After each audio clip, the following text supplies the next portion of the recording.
The first big milestone that I have in my head is the Liberation Day that happened back in April, a day when US President Donald Trump announced sweeping tariffs against most of its trade partners. But for now, let's focus on China's. I think there were multiple rounds of kind of exchanged tit for tat threats between the two sides, and I think in the matter of less than a week, they kind of ended up being the US ended up imposing 145% tariffs on Chinese goods imported to the United States, and Chinese tariffs on US imports from the United States were set at. And this was also the time when China first announced these export control limitations of rare earth elements and rare earth magnets.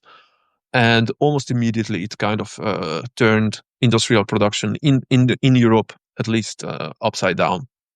So Europe was collateral damage there. And then what we have seen were 4 rounds of talks between the two sides. So those were 4 bilateral meetings when the two sides actually sat down face to face and started negotiating and trying to find a way out of this.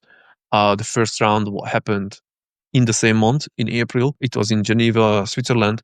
So that was the first face-to-face meeting between the trade delegations of the two sides.